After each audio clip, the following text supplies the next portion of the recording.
Alo.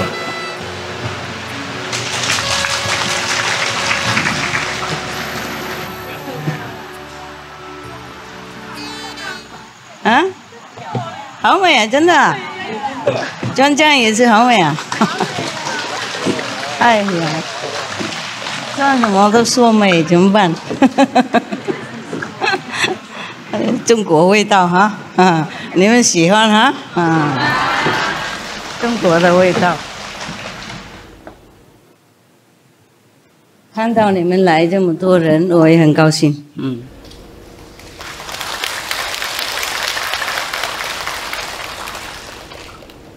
继续做哈。和尚也穿这样，好看好看。穿这种帽子也有用，给和尚更有用，喂，没有头发有手冷嘛，啊？哎，没事没事，没事啊，这样就好啊，广告啊，广告那个素食，刚才休息够了吗？吃饭 OK？ 很好啊。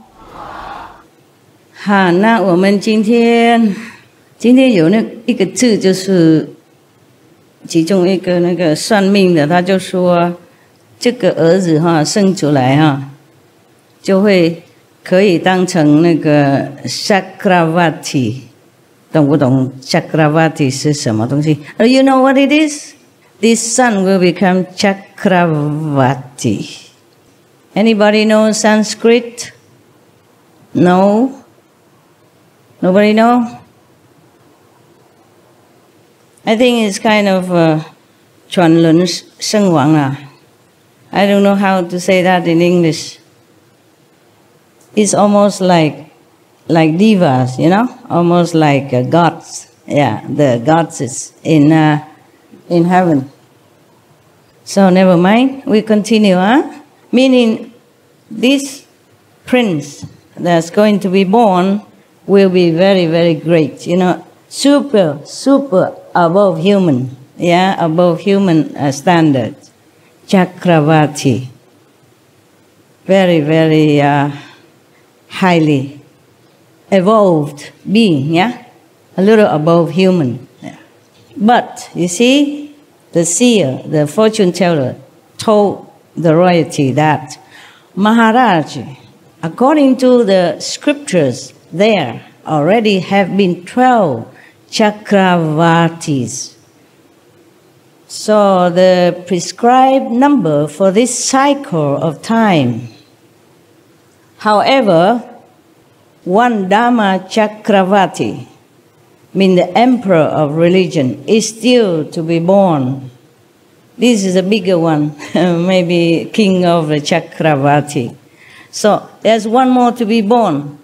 As such, all the signs and circumstances point at the fact that your son, the benefactor of mankind, will be a Dhamma Chakravarti, king of Chakravarti, even one level higher than a normal Chakravarti. Wow.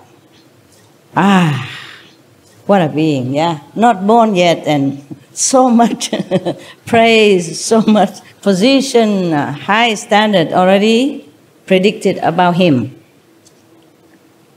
And I don't know why they say he's a son. He's not even born yet, and they already know he's a son.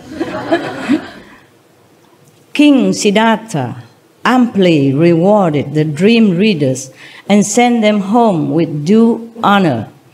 The auspicious birth, now it's his birth now coming, yeah. They describe his birth.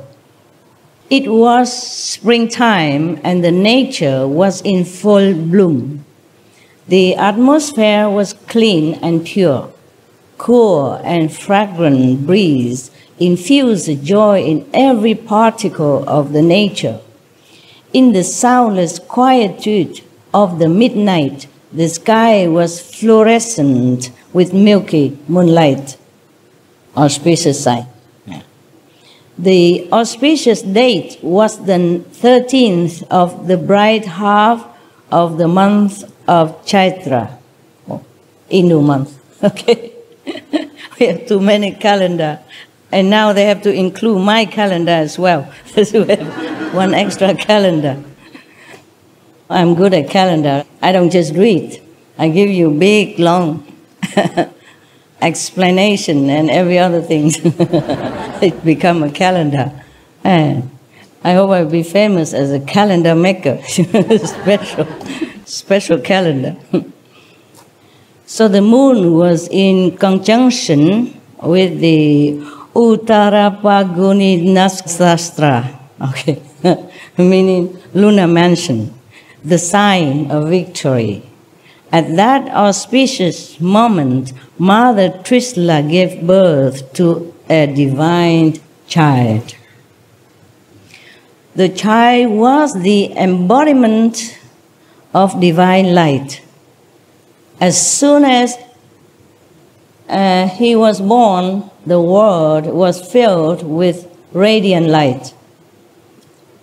It appeared as if, to behold this divine light, even the blind were blessed with eyes. Such a radiant light, such brightness, that as if the blind people could even see. So bright. Yes. Maybe the blind people could see also if that light were not just outside but also infused in the beings on this planet. Then people can't even see the light inside. Yeah. Also, so in case this light was so bright and so benevolent, full of blessing from the great master, you know, the newborn master, that the beings on this planet at that time might have been infused, blessed to see their own light within. Maybe not too long, maybe for a moment, yeah? Because this is the birth of a great master. So heavens and all the Buddhas, the saints, the past, present master, they're all blessing the whole planet, you know, in joy and celebration. Thus, even the blind could see. That's what people think at that time. It was possible that the blind have seen something. Yeah, in our group, in our association, there were some members, they were blind. But during the time of initiation, and henceforth, they were able to see things, you know, the inside. Yeah. So they said, oh, I can see this, I can see that. So that's why in the Bible, it is stated that Jesus made the blind see. Yeah. In the Buddha's time also, everything is possible. This light penetrated even the oppressive, dense darkness of the hell. Wow. So the hell beings forgot their pain, their quarrels, their fights, and battles stopped. In hell, so there are a different kind of hell, yeah? There are hell when people are burned or chopped or punished in so many gruesome ways. And there's some hell that people keep fighting like forever, you know, like they were fighting when they were alive already, and when they die, they continue fighting in hell. Whatever they have not finished on this planet, they continue in the astral level or in hell level. It's similar.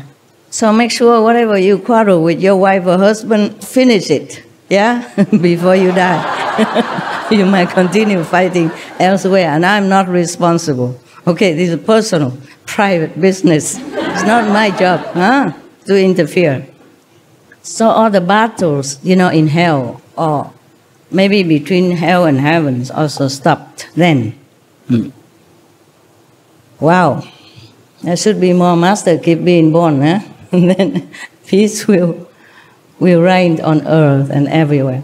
Those suffering from a lifetime of hunger and thirst experienced a divine feeling of fulfillment.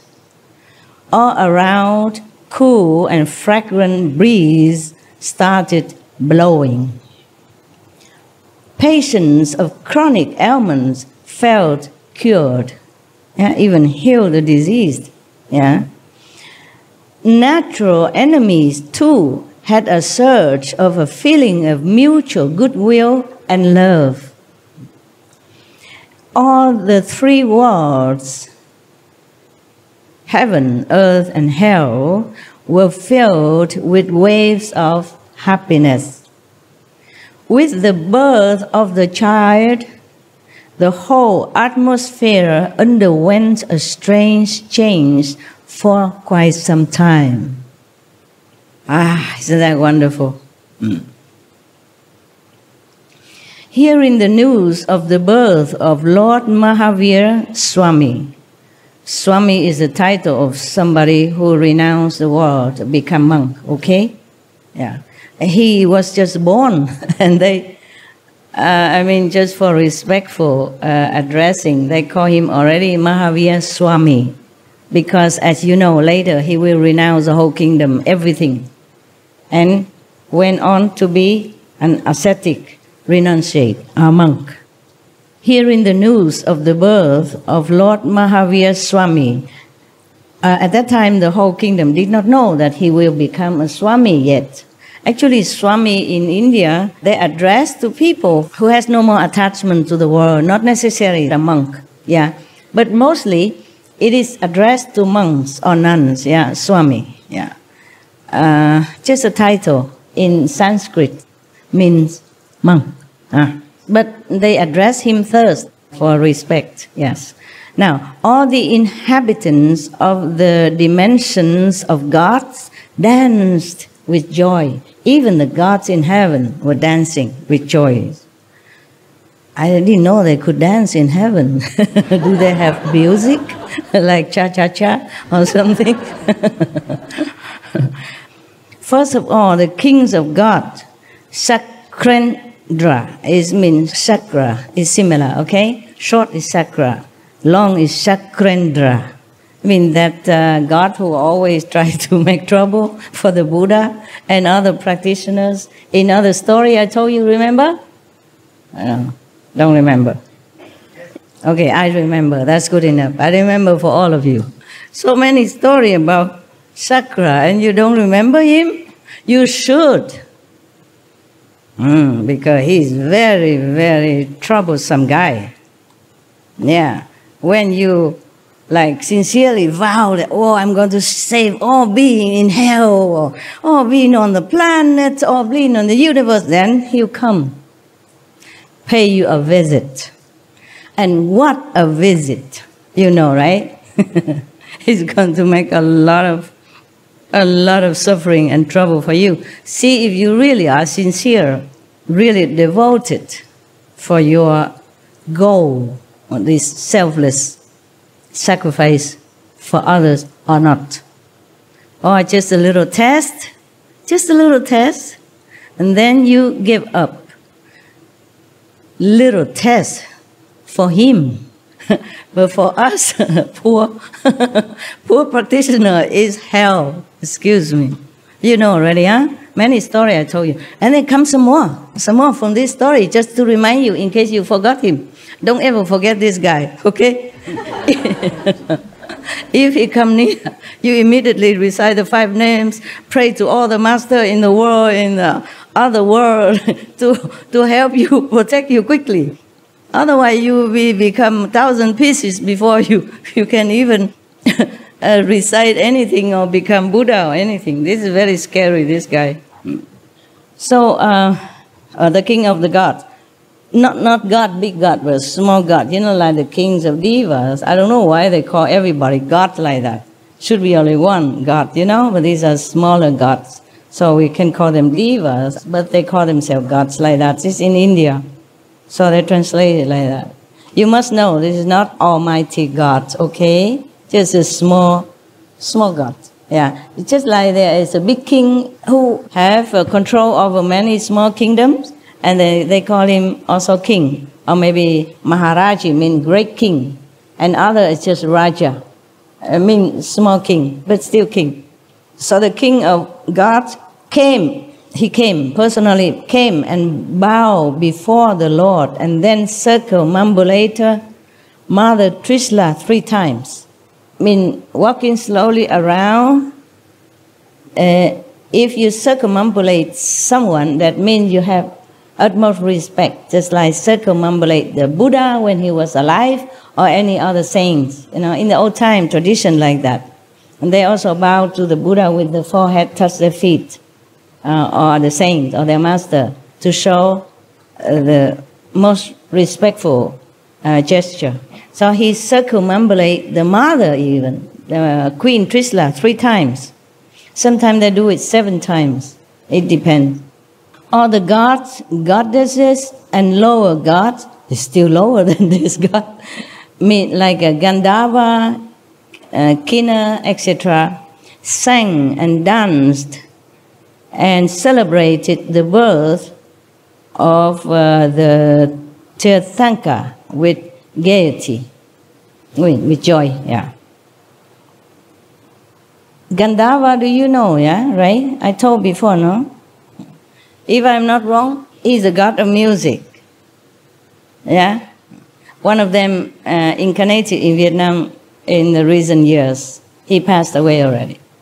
That's why his music is so touching and catchy, every song. I liked it very much.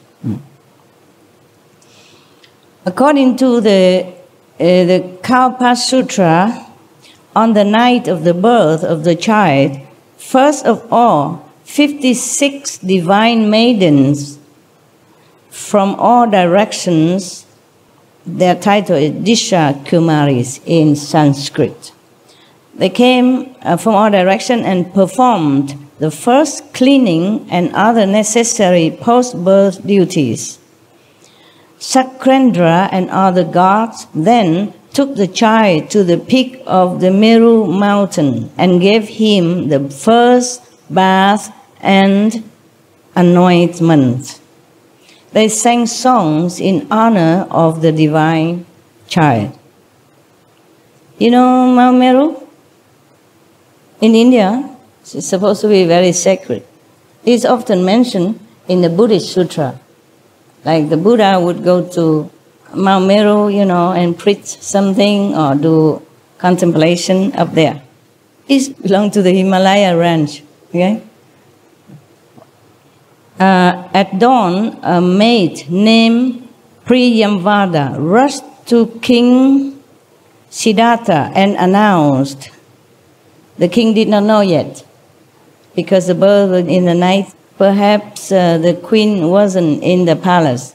At night they close the gate and everything, and then they have to take care of the child and the mother first. And the goddess brought the child to Meru mountain to bless him and bathe him. It must be frozen there, oh, very cold. On top of the mountain, Himalaya, bathe a little kid, a little baby.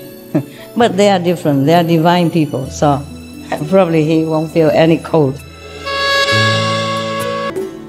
So this maid named Priyamvada rushed to the king Siddhartha and announced, "Congratulations, sire.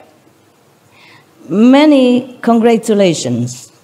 Queen Trishla has given birth to a male child." Sire, you know, right? Like sir. But they use sire for king only. For other higher people or respected people, they say sir. For king, sire. So, filled with joy and ecstasy, the king gave away all the ornaments on his body, except the state emblems. He gave everything that on his body at that time to the maid Priyamvada. He was too happy, too joyful, because he already heard so much about his son before the birth, yeah? So it's a great son is coming even. And to have a son to continue his reign, that is auspicious enough already, not to talk about such a divine, great, and auspicious son as that. So he was overjoyed, and he took everything from his, except the one that represents the state and the kingship. He gave everything to the maid. He was too happy. Normally, a king doesn't do that. And you know, it must be very, very precious thing that he has given to this maid. King, they don't wear just, I don't know, it's just this like me. He would wear jewelry, huh?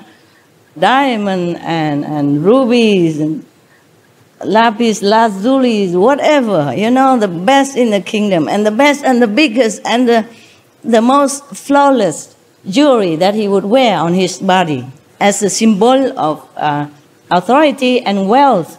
Kings in the old time, they wear jewelry, yeah? Sometimes they wear the long pearl also, or long chain, long necklace of jewelry, or something on their head, their body, yeah? And their wrist or their finger. Imagine, he took all that out and gave it to the maid because they're too happy. Wow. Wouldn't you wish you were the maid at that time, huh? Then you don't have to work very hard in Loving Hut anymore. Just go enjoy the life of a luxury. He also released her from slavery. Wow, even, yeah. Thus, a slave woman was free of her lifelong slavery just because she was the bearer of the good news of the birth of the Tirthanka. She just came and tell the news, that's it, and she became free of her slavery and got so much jewelry from the king. She could live the whole life long with her family without doing anything anymore because of these precious jewelry that the king gave. Imagine that. The child just born and everybody profit already. The maid already became rich and free, just like that. Why does the king need to free her? You should know, in the old time, people sell themselves or they are sold as slaves for lifelong to pay for debt or just to get some money to live by, you know, for the family. Because the poor people, when they have children, sometimes they cannot raise them because they don't have enough money or some circumstances. And they sold their children as a slave. And that will be a lifelong. You will never be free from slavery. Or maybe if you have a lot of money or somebody bought you out, then possible, yes. But it's not always possible like that. Yeah, it's very, very special cases. And even if you have money, you want to buy the slave free, not necessarily the owner, so-called owner, would sell it because he or she might like the maid so much or the slave so much, they don't want to sell. And they have money. Why they bother to sell? They don't need money. And they like the maids, they like the slaves, so they won't sell even. Talking about old time, in America, a few hundred years ago, 200 some years ago, still have this kind of trade, you know, of slavery. Nowadays, we don't have that. Maybe in some areas still have. Imagine, 21st century, people still sell and buy others. Look exactly like me and you, still sell and buy them. Like a pen or something, like an object. This is not correct. Maybe this system don't exist officially anymore, but it still exists in some poor area, rural area, and it's regrettable. And even then, if we abolish this kind of slavery trade forever, we still must consider the animal slavery trade as well. They are also beings. They have feeling, they have emotion, they have intelligence, they have loyalty to each other, and they're so good to each other and to humans also. And we sell, buy them just like we did with humans before. That's also not correct. Our world is not correct in many ways. I don't know how long it takes to change all this, but we will have to change it. And we are doing all we can to change this system because it's not right. There's only one way to do things, it's the right thing. And this thing is not right. No matter what country or what government, if they have some thinking, yeah, some little sympathy in the heart, some understanding of what's right, what's wrong. And this slavery of humans and animals should be abolished long time before I was even born. That should be the right thing to do. And we hope it comes soon.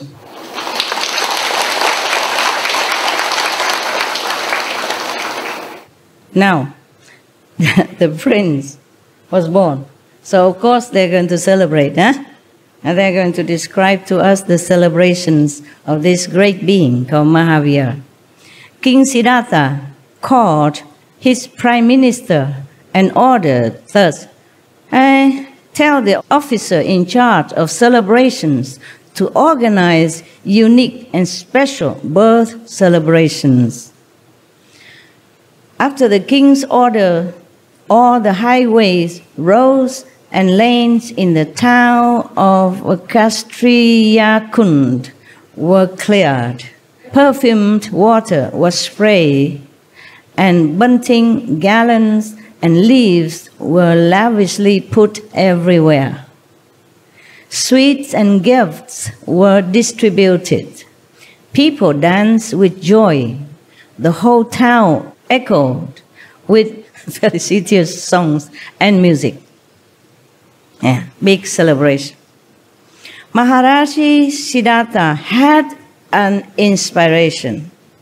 He called the prime minister and said to him, "The celebrations of childbirth in the royal family are part of the tradition.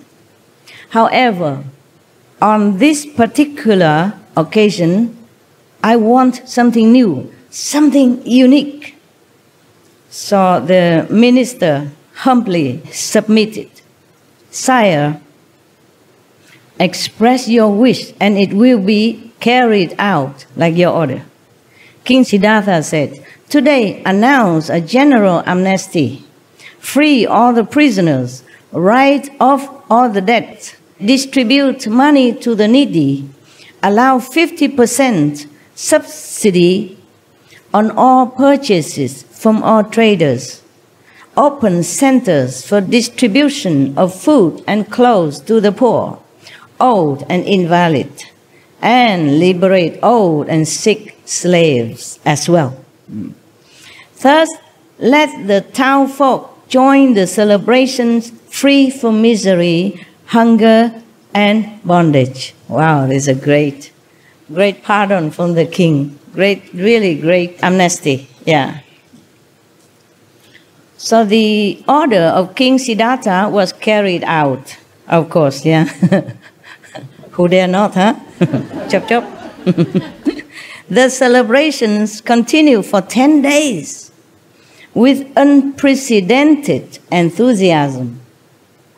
People held the occasion and muttered, "Some divine great soul must have descended on earth to liberate the world from pain and misery."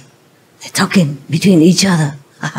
Must be something like that. Otherwise, how can it be such a great magnanimity and liberation and generosity and all this?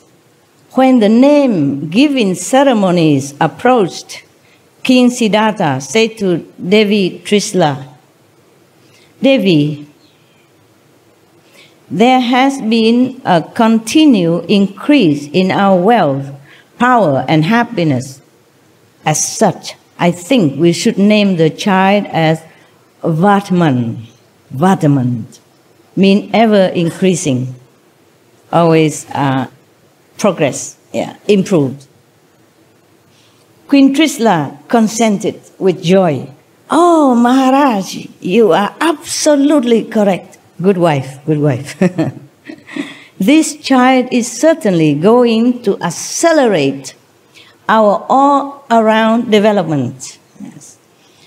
Both of them very happy. So, on the 12th day after the birth of the child, King Siddhartha organized a great feast again and invited all his relatives and friends. After meals and other state courtesies, King Siddhartha addressed the guests. Since the day this child was conceived, our family has been blessed with increasing goodwill, respect, wealth, and mutual affection. Cash, gold, and gems have increased in our treasury. The public has gained health, peace, happiness, and goodwill. Thus, since the moment this soul has descended, there has been a continued enhancement in our glory, wealth, health, and fame. Wow, such a child everyone wants to have, eh? As such, I and Devi Trisla have thought of a befitting name for this child, Vartaman. So King Siddhartha's suggestion was unanimously approved, and the child was formally named Vartaman.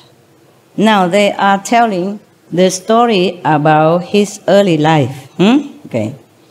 The facts of the early life of Mahavira given in the several biographies, different biographies, yeah, whose names we have recounted above are very few. Indeed. The later accounts have connected him with certain anecdotes, myths, and miracles, but they appear to have been alienated from the other traditional sources and cannot, therefore, be justifiably recounted as the facts of Mahavira's life. They think some of their biography are too exaggeratedly mythical, yeah, in content, so they just forget that. Just like not a reliable source, yeah. It's more exaggerated. It's like just like when people so much respect and revere someone, and they just adding things into their life which has not truly existed. Yeah, so they think they cut it out. There is, for instance, an anecdote in one of the Digambara books illustrative of Mahavira's supreme valor, which runs thus. One day, Sakrendra, while talking in the assembly of gods, stated, "There is no person braver, more courageous, and stronger than Prince Vartaman." The king of the gods in heaven, supposed to say to some subordinate gods like that. Yeah. And the people, they think, maybe the author of these books thinking that praising an 8-year-old boy's bravery in the assembly of God was a strange thing. A skeptic god jokingly said that Sakrendra was exaggerating, and he proceeded to test Prince Vartaman. Oh, here come.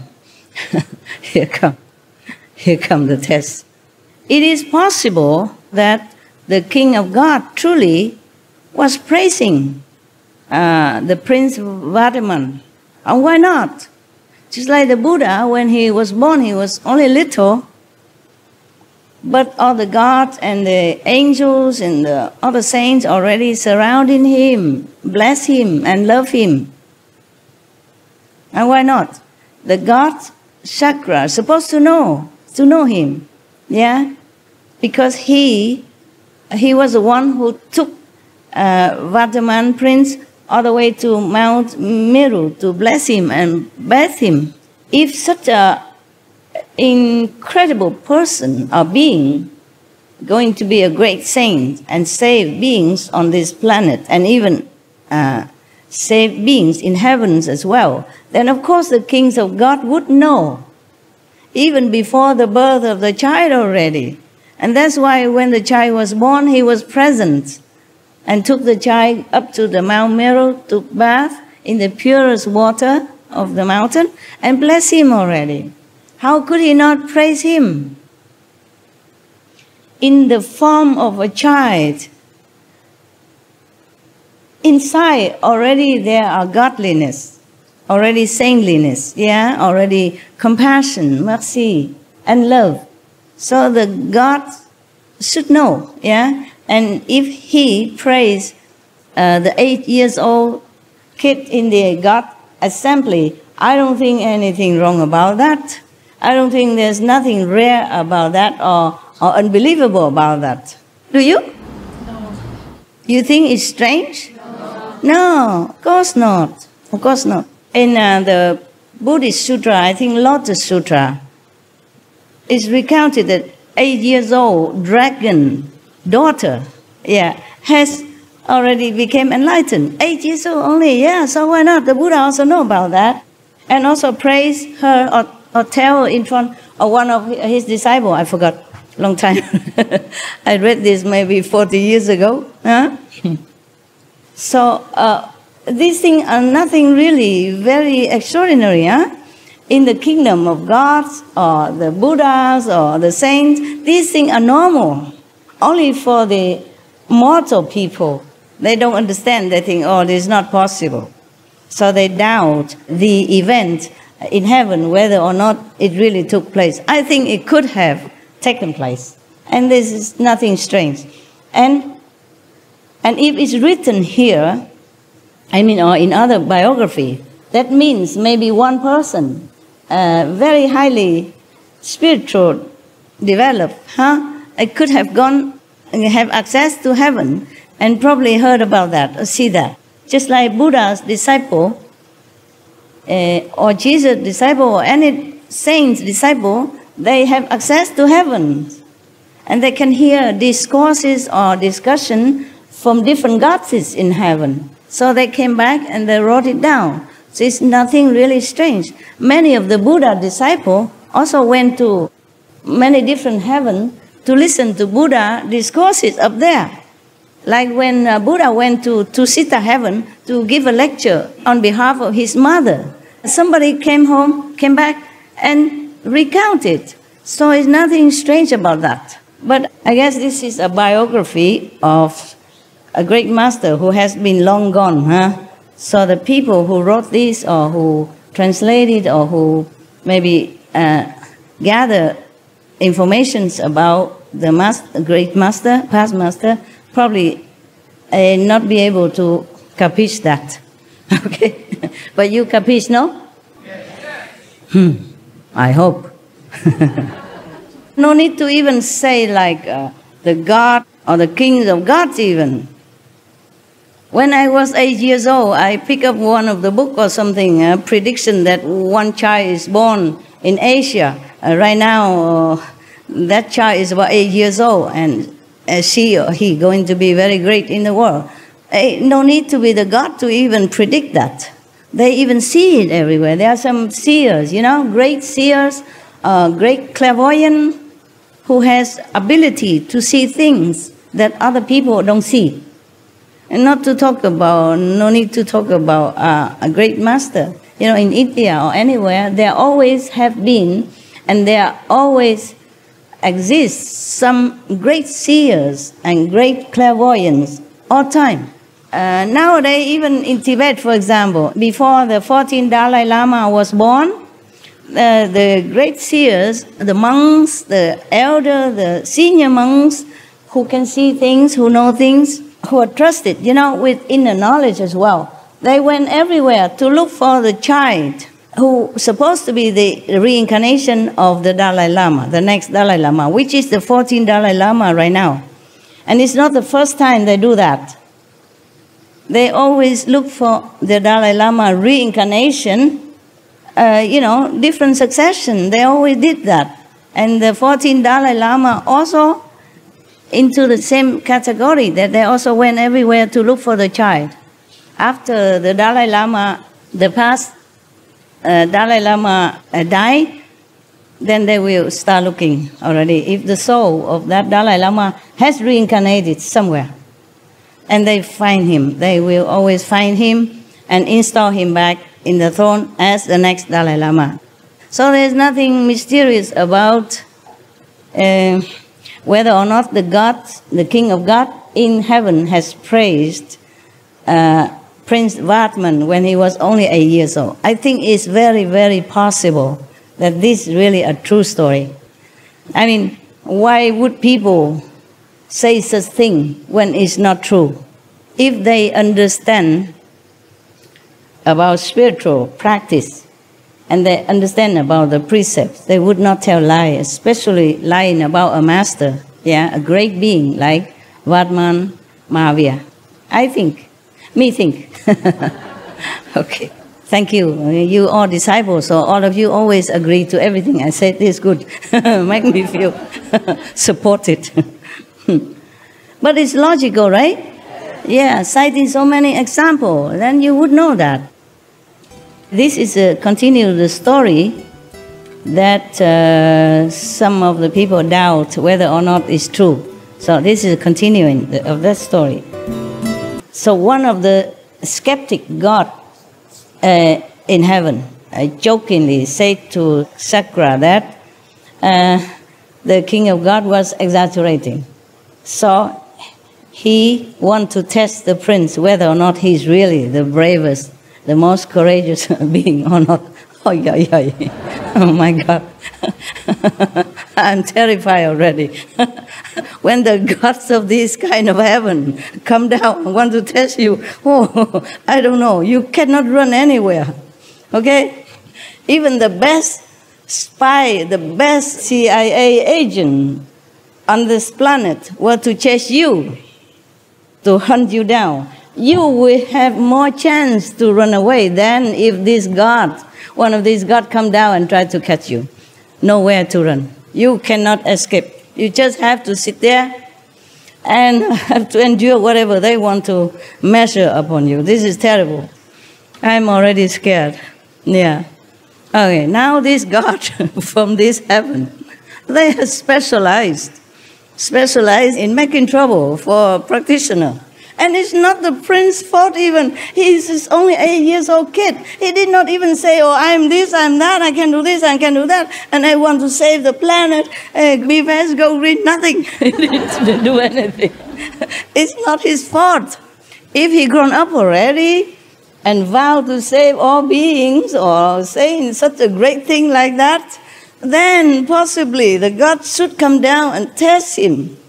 But it's none of their business.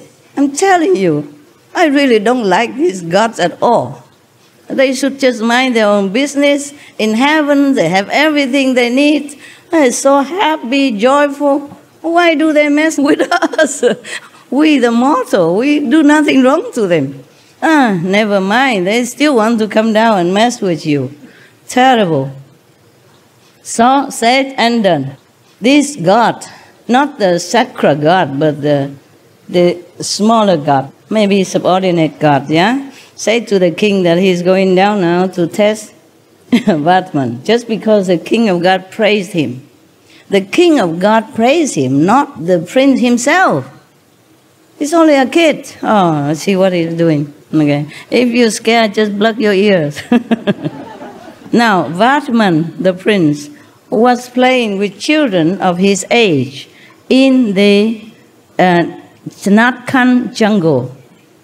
The game was to race to a target tree, climb up and come down. It's a kid's game, And get to that tree, whatever the tree they designate, climb up and come down. So easy. Whoever is the first one to reach the ground was the winner. Maybe they all climb up together at one time, and then they all come down together. See whoever come down first.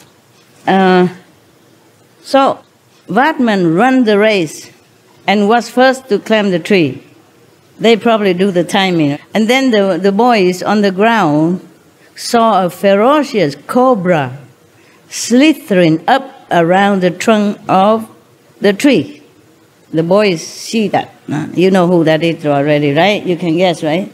Suddenly a cobra appear from nowhere, and right exactly where the prince was climbing, and hissing and raised his hood.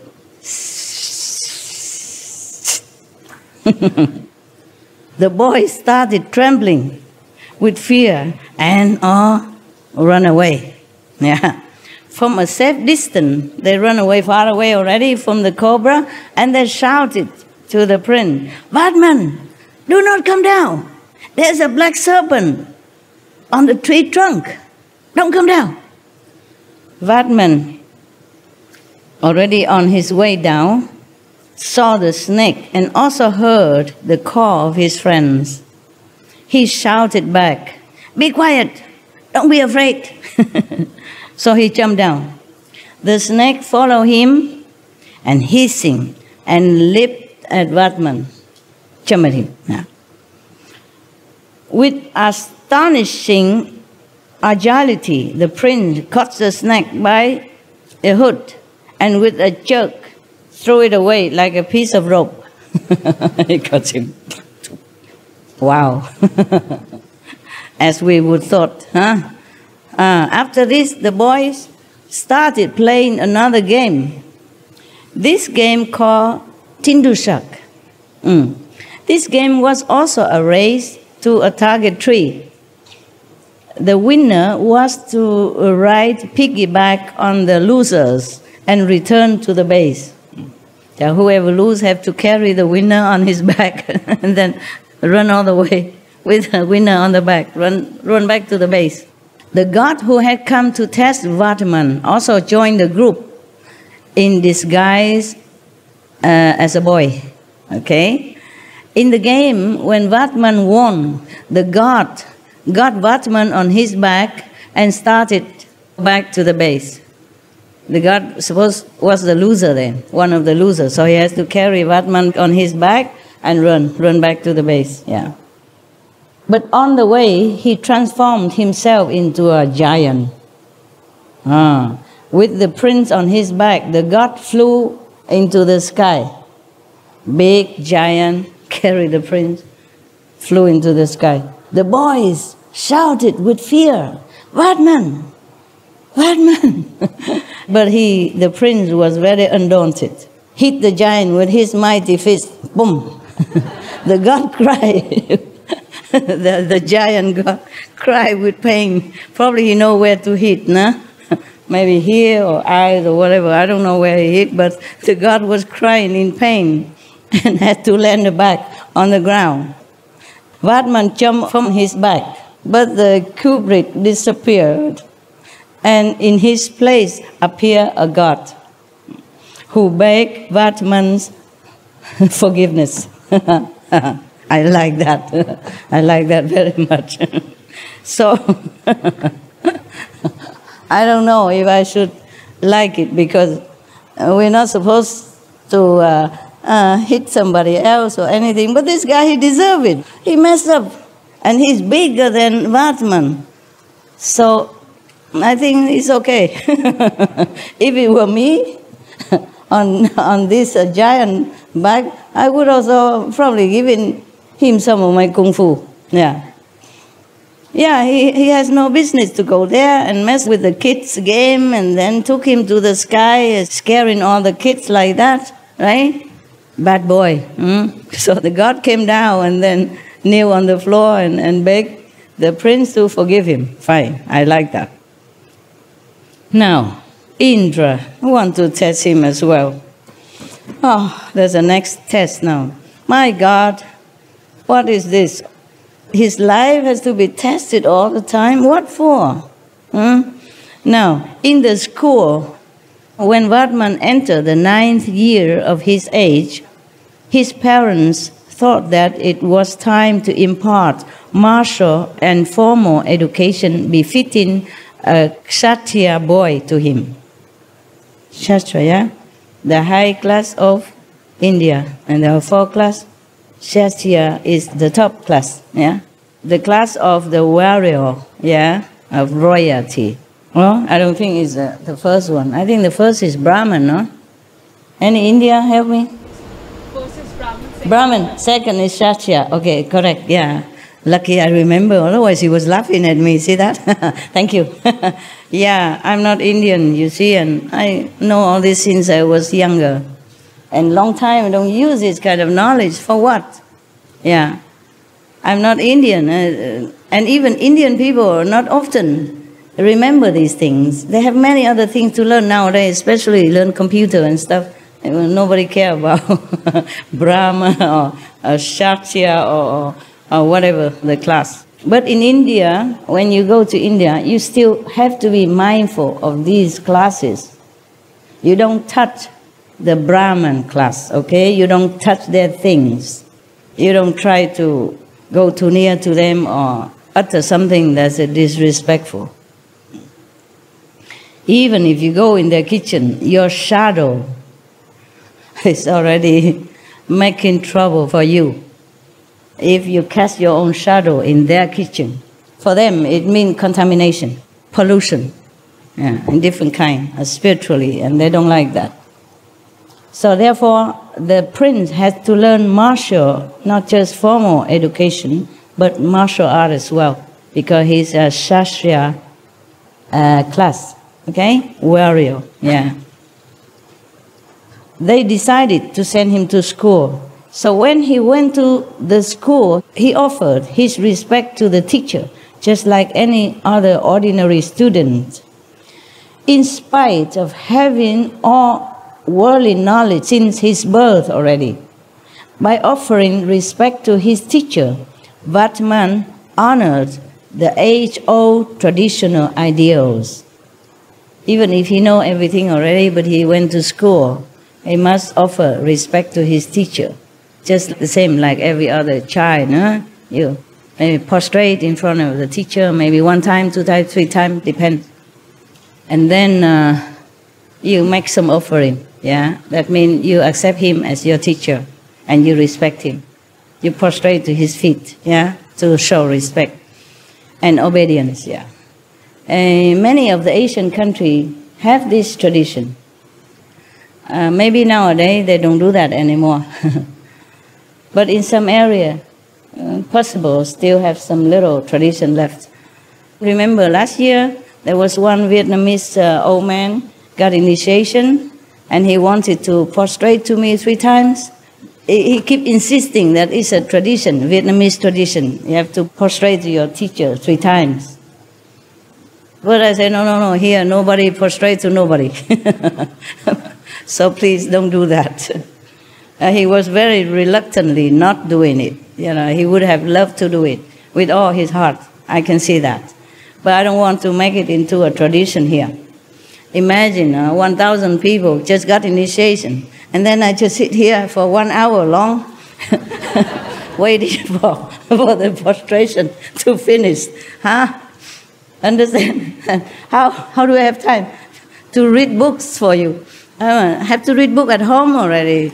Check out if it's worthy to offer it to you. I read other books also, but it was too complicated.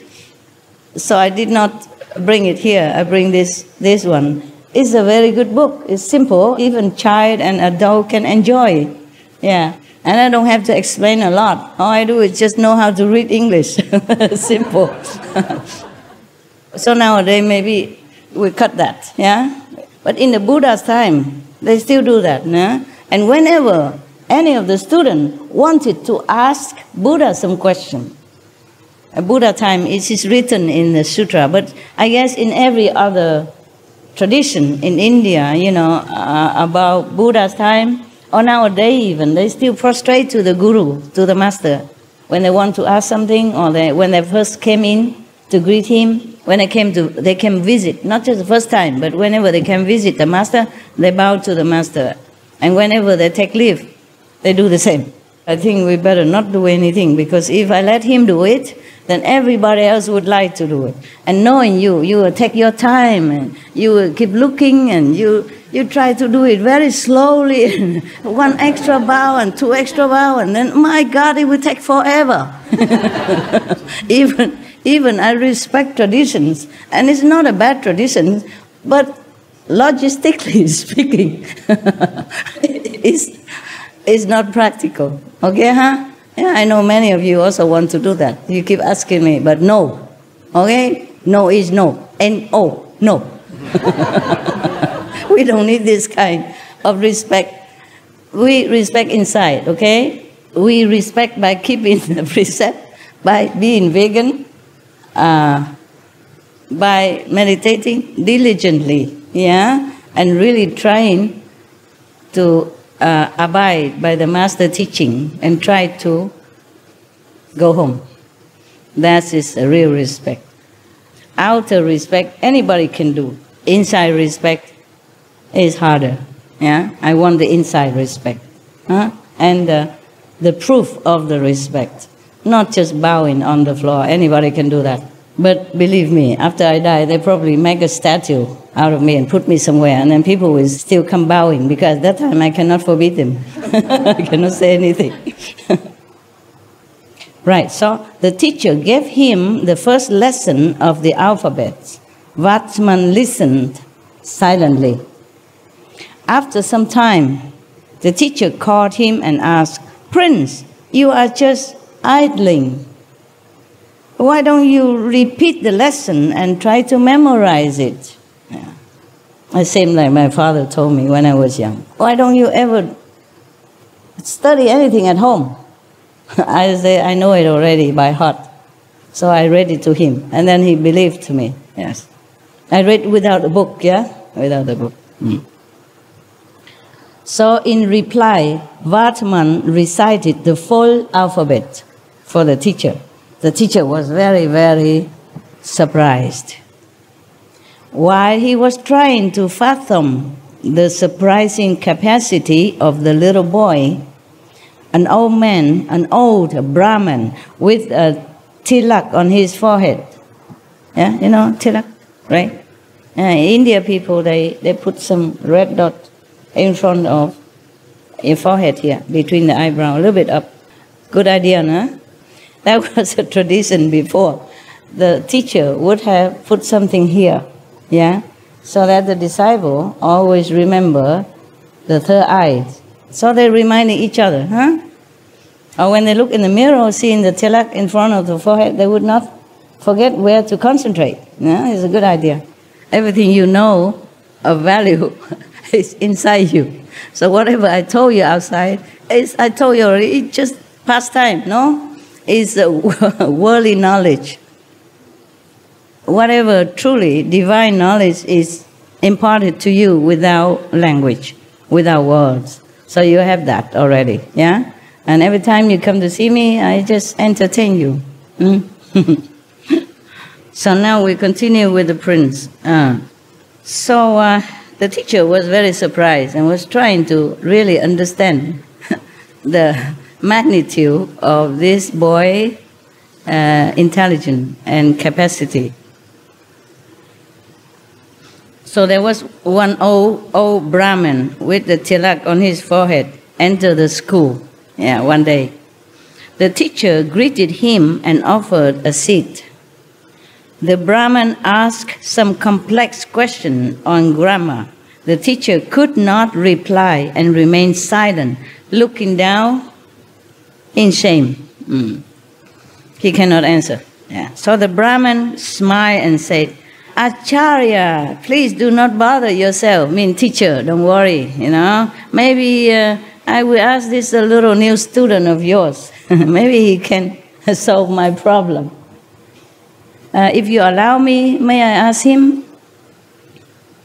The prince, yeah. So the teacher consented, and the old Brahmin put the complex questions before Vardhaman. Yeah. Little Vardhaman, without hesitating, gave correct and appropriate answers. The teacher stared dumbfounded at the little boy. The Brahmin smiled and said, "Acharya," teacher, "please, Acharya, don't feel insulted.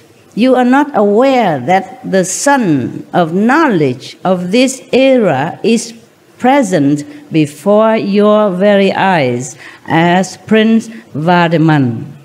He is the future Lord Mahavira Swami, the omniscient." Nothing he cannot do. So it is believed that Indra compiled his questions and Vardhaman's answers into a book named Indra Vyadaran, the grammar of the Indra.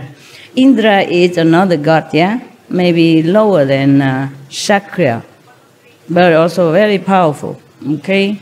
He's lower than Chakra, right, or higher? Lord of Rain. Huh? Lord of Rain, yeah. Lower than the Chakra. But he's still very powerful, also capable of testing. Beware of all these gods. They're not always very friendly. I don't know why they're so scared of us practitioners. I mean the real practitioners will be always tested since little already with all kind of things. Maybe centipede bites or some sickness or some kind of scary situation and family trouble, you know. When you were little already, they already test you how you solve this family problem for your parents even. When parents are helpless, how you help them also. I had also some cases like that. Yeah. So they even compile these questions and answers into a book. Yeah, I mentioned already. Okay, this is two gods have tested Vardhaman. Yeah, two. But these are nothing. These tests are nothing, believe me, compared to the one that Lord Mahavira had to endure afterward in his adult life and in his ascetic life, seeking the truth. The more determined you are to help humankind, or help all beings, the more tests you will have to undergo. And not everyone passed the test. That's why we don't have many masters. Because some tests are very, very severe, above human endurance and intellect and capacity. Okay, now they are talking about Mahavira's family. Okay, we will finish that. And tomorrow we will talk about his life as a monk, okay? Ascetic monk. Not just normal monk, but ascetic monk. Extremely ascetic. Yeah. After you heard the story about his asceticism, you feel very, very lucky and grateful to be able to sit here on a soft cushion and a clean floor and have a roof and have aircon and fan and whatever. Nowadays in India, people still practice asceticism like that. I saw many of them. Maybe not the same as the Lord Mahavira, but I'm just telling you some of the ascetic style that the monks in India practice, like the sitting on the nail bed, okay, without flinching, without moving. I think if you want to cure your problem, maybe you try that. Because it hurts so much, you will not be able to close your eyes or move, okay? The more you move, the more it hurts. And after a while, their mind is so strong that even the nails won't pinch their body, yeah? So strong, practice, yeah? But until then, I'm not sure how many holes they already have on their body, yeah? Just like in Taiwan or China or Asian, they practice Qigong, huh? And they can lay on top of broken glass and somebody even punch them on it and still nothing hurt them. The glass will fall off their skin just like some baby powder, yeah. Yeah, I saw that. Or if somebody put a spear sharp into their throat here, this is the most sensitive area, no? Put it here. And somebody push it, you know, one or two or many people push it, depends on how strong the practitioner. And the spear will bend, you know, but their throat just have a little red color, a little bit red, like you scratching, that's all, nothing happening to them. Yeah, that's practicing Qigong. In our group, there are some people also like that. Yeah, they did in front of me. Before, when I don't have a lot of you, and me and the long-term resident, one of them also performed this act. Yeah, it's probably recorded somewhere. Just for fun, huh? And I also show off sometimes, you know, like I lay down very flat on the bed or just on the table. And I dare a big, strong boy come and lift me up if he can. Cannot. Long time ago. I don't test now. I'm not sure. Long time. I don't do that. Yeah. One of the residents, very strong, he cannot lift me up. Maybe he just pretend he cannot, so make me happy. You know? But many times he tried. It doesn't work. That guy is still alive. Huh? The one Qigong that lay on broken glass, you know, real glass, and being even pressed down, still alive. Huh? And the one that put the spear on him, and it doesn't hurt him, but the spear bend, yeah? It's still alive. Huh?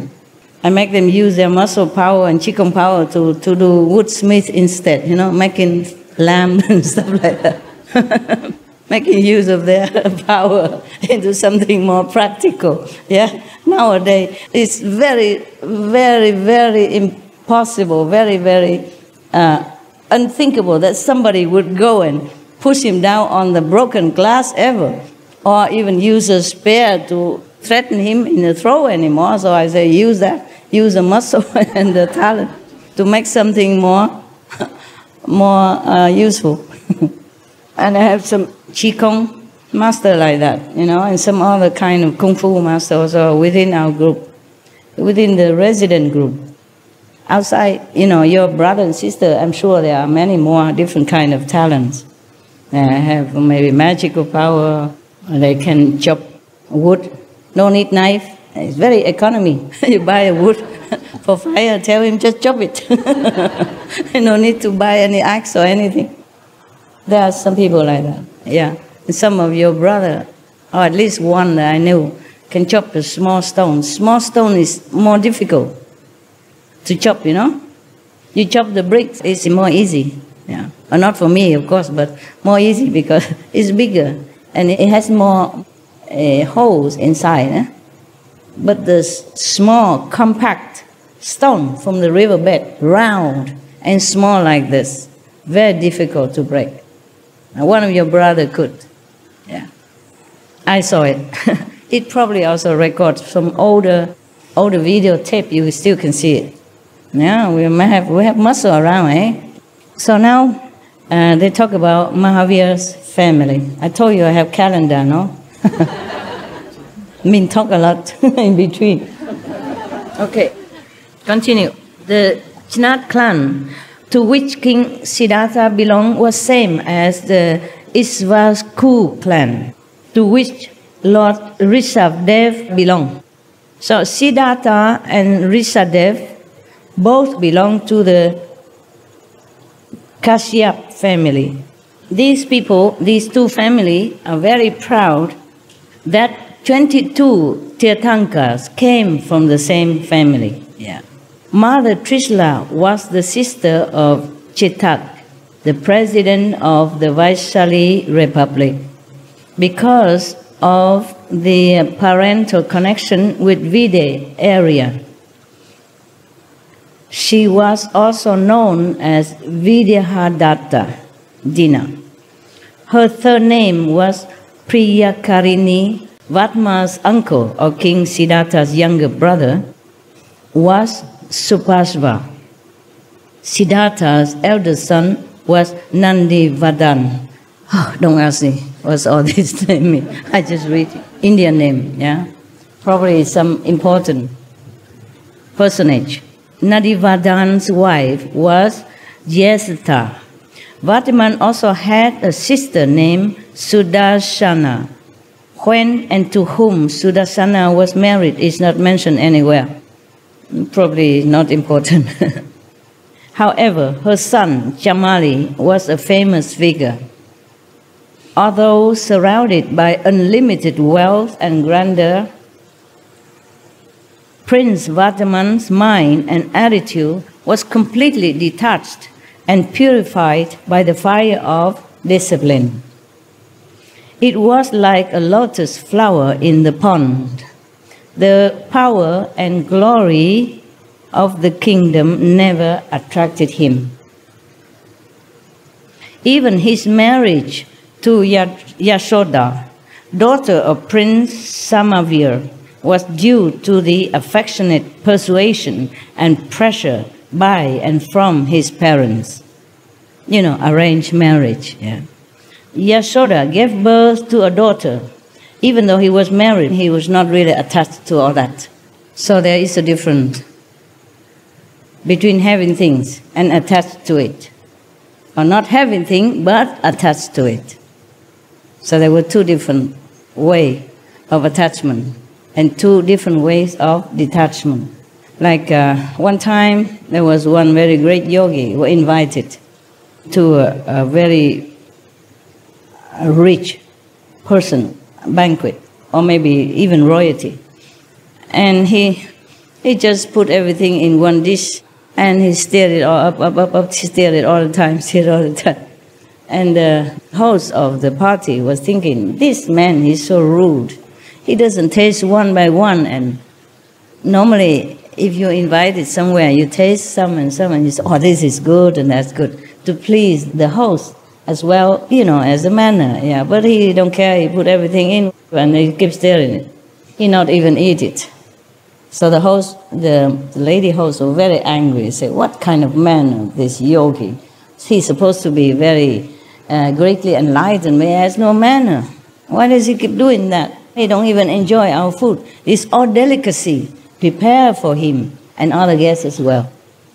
But he just put them all together, like he has no manner and no knowledge of the high society, you know, of the food and of the taste, and he has absolutely no etiquette, no politeness, yeah? He's very rude.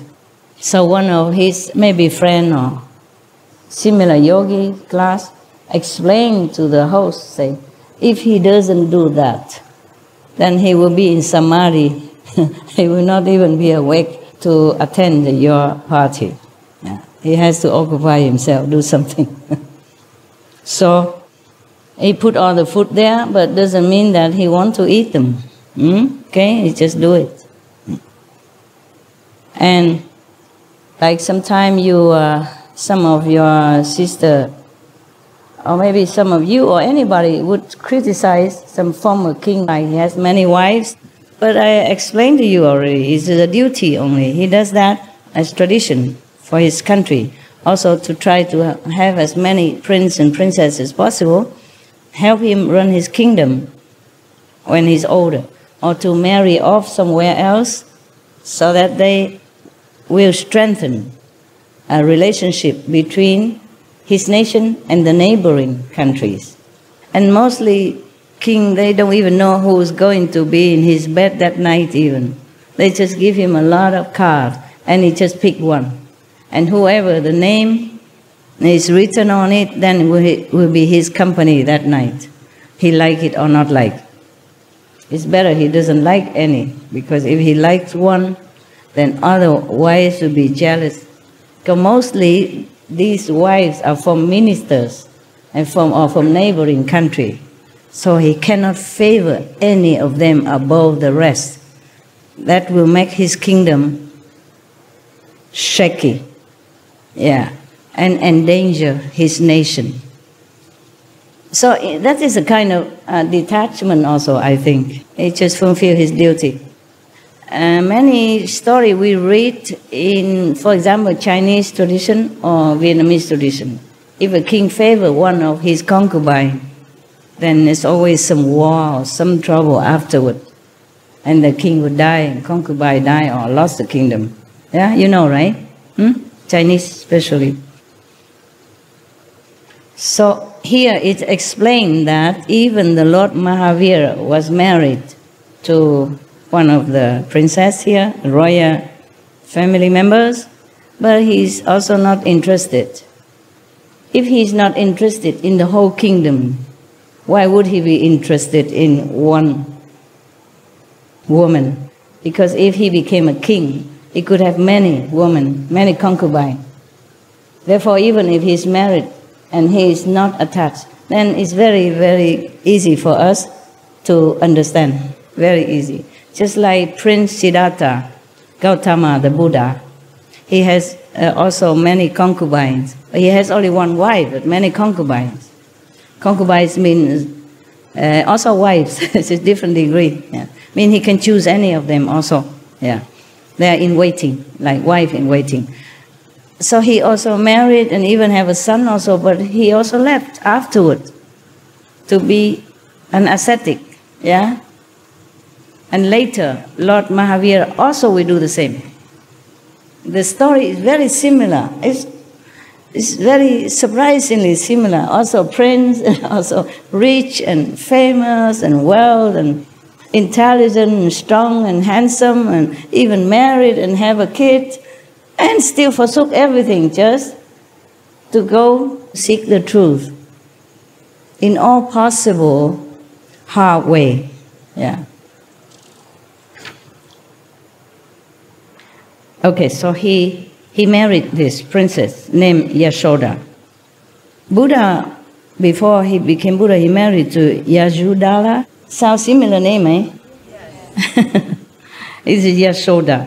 And Yashoda gave birth to a daughter who was named Priyadarshana. Prince Jamali married Priyadarshana. They married, the clan, they married each other.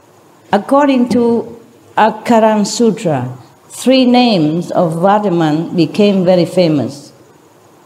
Vardaman, his parents gave this name, yeah? And Shaman, Saman, or Shraman indicate his natural, unblemished intellect. Second name. The third name is Mahavira.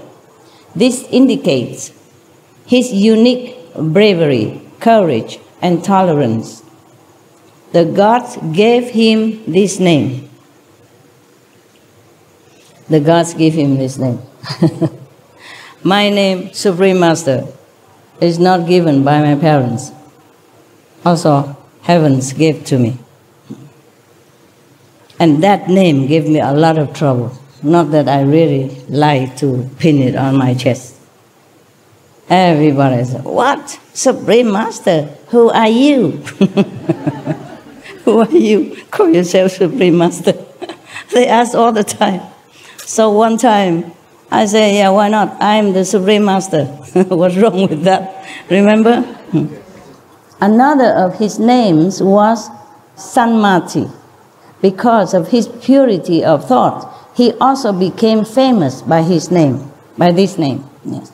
Other names of Lord Mahavira Swami found in canonical literature are as follows: Chanatputra, Vaishlik, Vir, Ativya, Antiya, Kashyap, etc. He has many names. I guess Buddha also has many names, meaning title. Yeah, he has many names, not because he wants many names, meaning titles. Yeah, the people call the Buddha World Honor One, Perfect Arhat, a Buddha, or a Great King also, like that.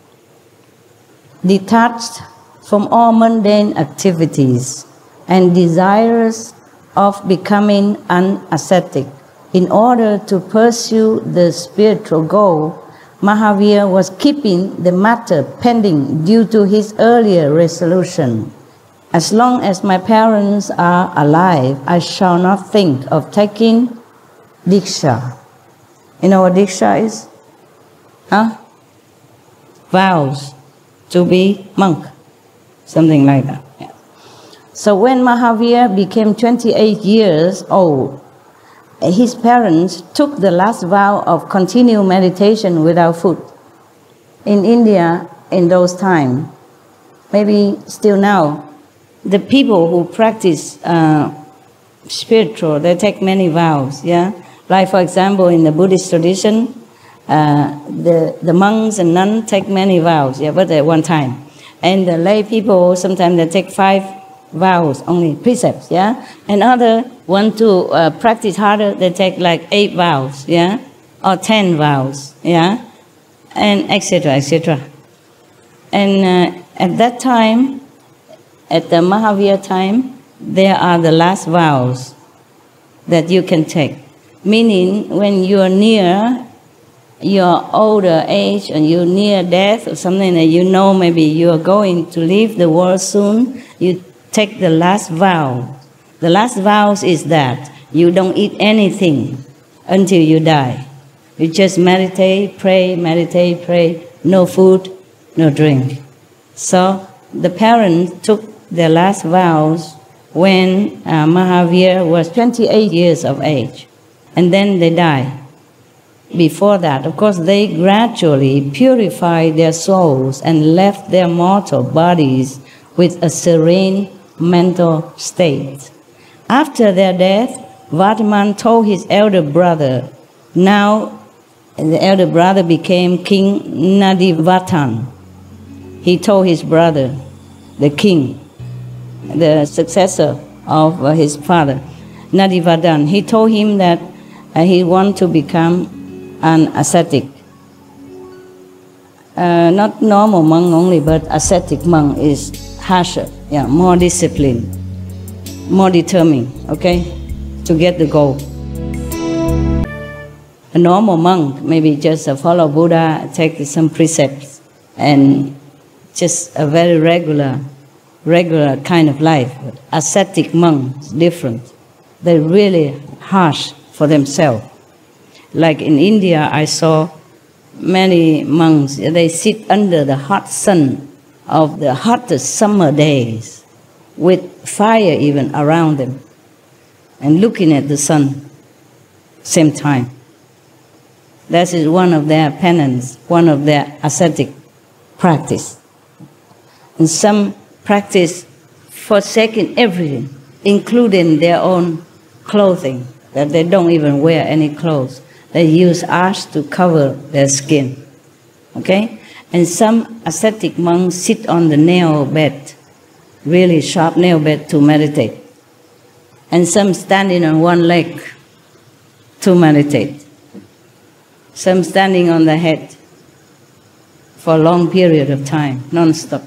Some bury themselves under the ground, practicing deep kind of very long interval of breathing.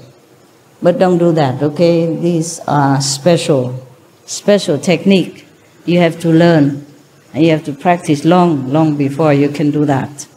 You know, you go into kind of hibernating state, and you breathe once every long while, or you don't breathe for a long time. Don't do that, huh? Okay? Many techniques you can learn, but doesn't mean you can practice. Learning and practicing are different things. Just like some people, same class, and learn with the same teacher to speak English, but some speak very well English, some could not.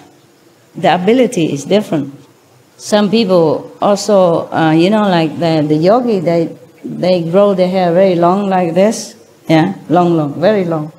And they braid them together. They never cut, they never wash them, just they braid them together and just wash with water, just rinse. And they hang their hair on a tree branch or something. Just so they're standing there like that all the time, or sitting like that all the time, to avoid, sleeping. I see all of you cut your hair short. That's a very wise thing to do. Otherwise, you might tempt you to hang yourself. So many asceticism people practice. Some like they don't eat for a long time, or once every 2-3 days, or only eat when some people feed them. If nobody feed them, they don't touch any food. They don't touch any drink. It's like that. Somehow they're trying to trim themselves in any way they can, so that they can detach more and more things, detach from them, so that they can be more concentrate on the goal of finding God. So that's their way of finding God. Different people try different way. There was one story in India, I remember. There was one man, he passed by one yogi, and that yogi was kind of hanging himself with a rope, with a strong rope on the tree, yeah? And then just hanging there. And the person passed by, asked, "What are you doing?" Yeah. And that yogi said, "I'm hanging in there just so I can find God." Yeah. So the man said, "Really? Hanging yourself there can find God? Okay, good." Then he go and try and find some simple grass or something, and he said, bind them together and also hang himself very high. And of course the rope broke because it's not professionally done. It's not a real rope. He just bind the grasses together and hang himself up, hoping to find God. And the rope broke. But then he fell down and God just got hold of him. And of course, then he saw God, eh? He realized God. And then the other guy with the strong rope binding forever, that's not fair. That's not fair. He just came, he just hung a few minutes, and you got hold of him like that. Why didn't you ever touch me or let me even see you? God said, well, you are too considerate of yourself. You bind yourself with such a big rope. This guy, he's so eager. He didn't consider his life or security, nothing. He just gets some grass and hang himself up. He's too sincere. I have to rescue him. It's like that. Just like one of the Zen story, yeah? One of the disciples want to see Buddha nature so desperately that he say he had to practice day and night, eating once a day and kneeling on the floor and bowing 1,000 times a day, whatever, yeah? Reciting Buddha's name or 10 million times, whatever. And the master say useless. Yeah, because he asked why I don't see any Buddha nature, I don't see any light. Master say useless. What you're doing is all wrong. It's from the heart, it's not like that. So the disciple asked him, how is it from the heart? Show me. How can I do it from the heart? So the master put his head down in the water and the disciple, get me out, okay? And the master said, that is from the heart. If you really want a Buddhahood, a Buddha nature, as desperately as if you are drowning in the water, like just now, then that is from the heart. Then you will get it. I guess all of you are not from the heart, that's why you sit here, right? I also sit here, so don't worry, we all sit here together. Why was I talking so much? Okay, now we go back to Prince Vatman, it's more interesting. After his parents went away to heaven, he told his elder brother, who is the king now, he said that he wants to become an ascetic monk. He wants to forsake everything, go away. Yeah. So Nadivadan replied in a choking voice. He's emotional. Yeah. He said, what? Prince, brother, we just lost our parents. And now you want to leave me as well, to be a renunciate. How will I be able to bear these shocks at the same time? The brother is more emotional, more human. The prince is not human, I guess not. He's above humans. He doesn't seem to be attached even to emotion, family or anything. Anything he forsake.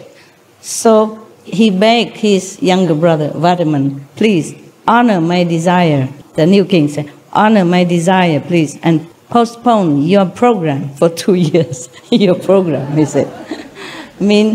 Don't become an ascetic monk just yet. Stay with me for another 2 years. I guess so he has somebody with him, you know, somebody close. Because parents just left and now brother also leave him.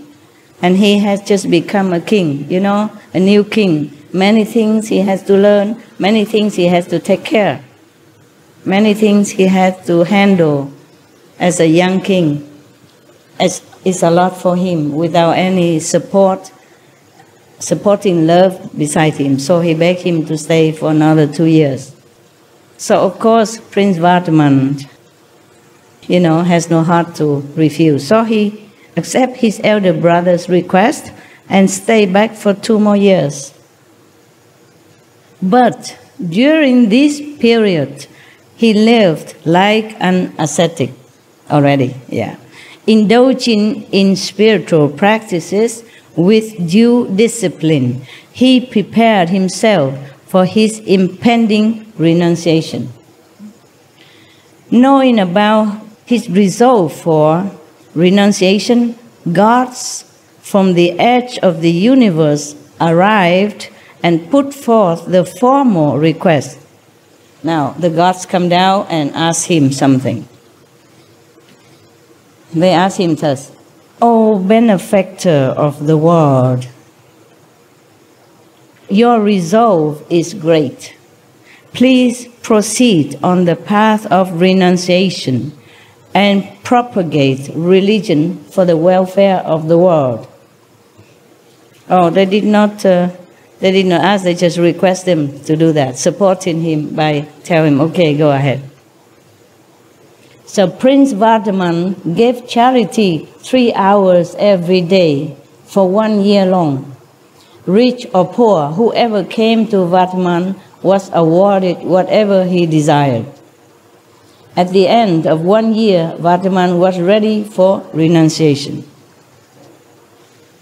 Okay. That is that for now, eh? Tomorrow I read you more, huh? Thank you for listening.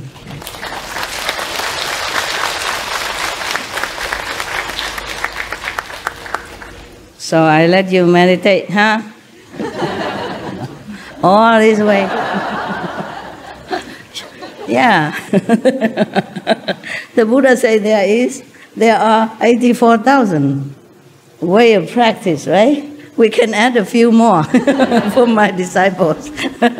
The left way, the meditation, the right way, and the front, and also the back. So that makes it 88,000. Okay, good night then.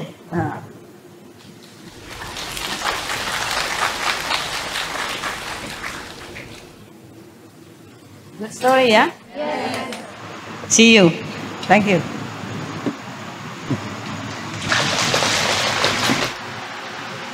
尽量晚上打坐 ，OK？ 就观音哈，观光比较舒服嘛，所以忘记观音很重要哈，观音很重要。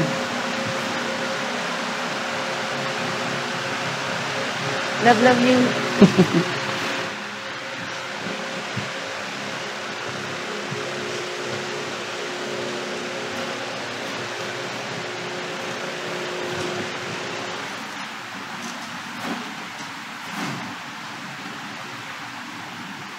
为什么都是老人才来呢？啊，大概老了才有时间是吗？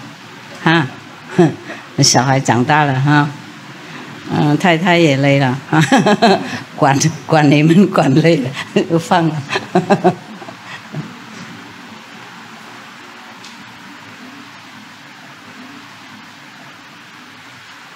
这样也对了，因为在印度哈，如果要当和尚，50岁以后才当。不过，等到50岁不一定还活着，是吗？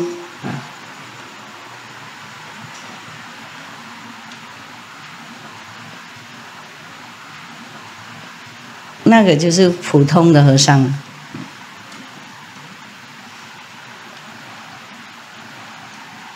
我年轻就当和尚，我不是那种，我赶快，那个。等50岁也是已经很累了，怎么还能够修行嘛。如果他们普通的和尚，普通的男孩子都这样啊，要等那个结婚啊，然后负责任啊，小孩长大了，然后才离家。我觉得那个传统是不错了，不过我们怎么知道什么时候死呢？是吗？哎呀，有没有人写那个保证书说 OK， 你70岁再往生？70岁了，现在74了吗？84，哇，mention 的，哇，在德国他们什么惊讶，他这么说这样 mention 的，没什么意思。跟我们台湾人说，哇塞，这样子，84了，哦，看起来不差哈，你们两个看起来都不老。我认识他们已经30多年了，看起来跟以前差不多，修行蛮不错才对，不错。哇，你们还活着，我也很高兴。看到几个老朋友嘛，他也是啊。哎呀，不然的话都是那个新的，然后我不认识，懂不懂？这些护法，如果他们护法的衣服脱掉，我不认识，啊，我认不出来。啊，没有几只啊，啊，别的都好像走了。啊，老的阴性的同修不多，那个时候很小，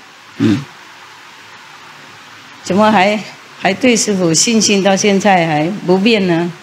啊？为什么？风波那么多，是不是啊？不会啦，不会，永远真诚。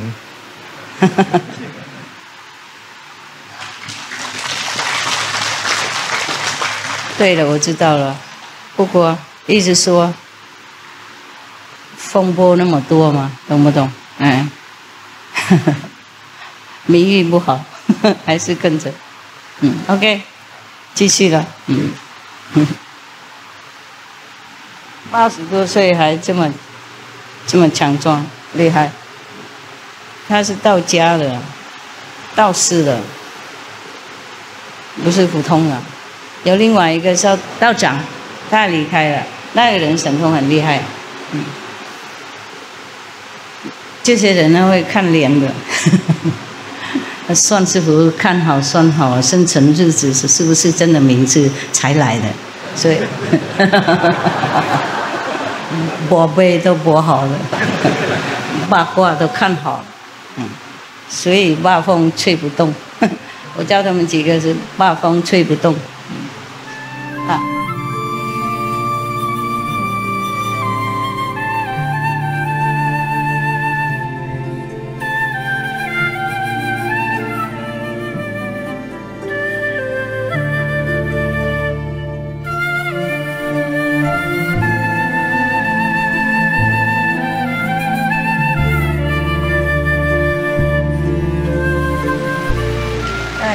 活着哈，要等我哈。OK，Thank you 哈，大家。